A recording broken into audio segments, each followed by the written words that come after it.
So this is a vlog that has been requested constantly, pretty much since as far back as I can remember, which granted isn't very far. Now, I think the most commonly asked question is just a simple yes or no. Do I bring my service dog with me to this job interview? Some people prefer to leave their dog at home for the interview, and then if they get the job, then they start bringing their service dog to work with them. Now, this is up to you, but we all know that there are some service dogs who aren't always needed 24/7. That is true. But if you don't bring your service dog to the interview with you, most will be pretty skeptical. I think that's the biggest point that I want to stress. You will almost definitely run into problems if you opt out of taking your service dog in the beginning.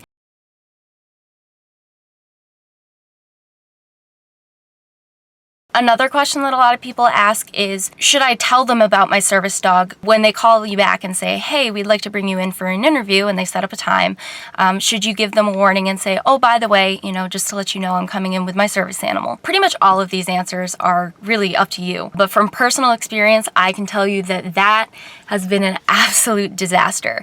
Every single time, I actually had someone even call, say, hey, Ms. Schneider, we'd love to bring you in for an interview. They were super nice, and they set up a time and everything, and at the end of the phone call I just said, all right, I just wanted to let you guys know I will be bringing my service animal with me. Canceled the job interview right there on the spot, and that was it.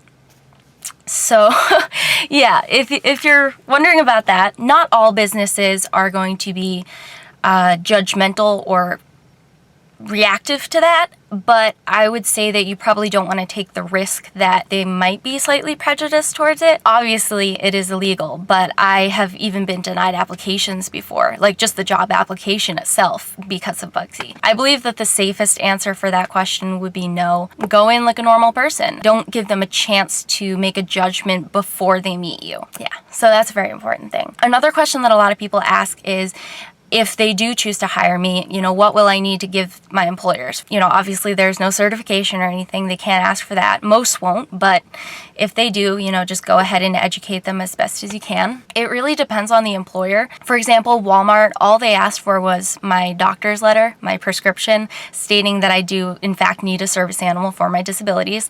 It's that letter that's all about 2 sentences long, if even that. And my current job at Olympia Sports, they didn't ask for a thing. You really shouldn't have to bring anything. What I would do is I would keep a copy of that doctor's letter if you have it on hand. And then if they ask for anything else specific, go from there. And a service dog does count as an accommodation. Certain businesses are more formal about it than others. Like Walmart was very official. I had to apply for the accommodations that I needed, and my current job is just kind of like I just walked in and said, I'm gonna need this, please, and they're like, okay. Another question is, what gear should I put my dog in? Put your dog in whatever you typically work your dog in, whatever's gonna work best for that job. Dress your dog for the job, the way that you're dressing for the job. I mean, I think the only really important point to that is I wouldn't take your dog naked.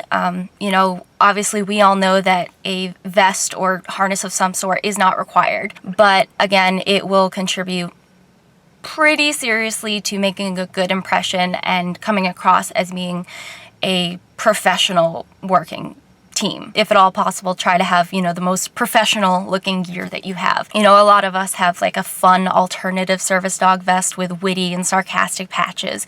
I wouldn't necessarily maybe put that on the dog for the job interview. My main point of this video is it really shouldn't be any different than you going into your job interview alone, the way you would without a service animal as a totally undisabled human being. The only thing I really do want to caution people against is letting an employer know ahead of time. And sometimes it's not even a bad thing. Sometimes, they're not going to revoke your interview all the time and stuff like they did to me, but it will leave room for ideas to form in their head, whether they're good or bad. You really just don't want to give that a chance to even happen at all. You want to go in and pretty much start with a blank slate from the second you walk through that door. Oh, this is another tip I have, not a direct answer to a question, but whenever you give references for a job interview, if you at all have any, I highly suggest also giving someone who can reference your service dog. Like for example, when I worked at Walmart, I was not only able to get a reference from my job there, but I was able to get people to vouch for his legitimacy and his behavior and his professionalism and stuff like that. And I also asked one of the daycares that we did a Minds Unleashed presentation at to be a reference for both of us as well. You know, it's definitely not required, obviously, but if you have anyone who could be a possible reference for your service dog and who could vouch for you both as a working team, it never hurts. Now this is a big question. How much are they allowed to ask? The answer is still pretty much the same as it is for most situations, like the 2 questions. They shouldn't invade your privacy. They shouldn't ask anything about your disability at all. But they do have every right to ask you why you need to bring your service dog to work with you. I don't think it's unreasonable for a business to ask that because they are, in a sense, hiring your dog too. And that leads me to another point that I'd like to make.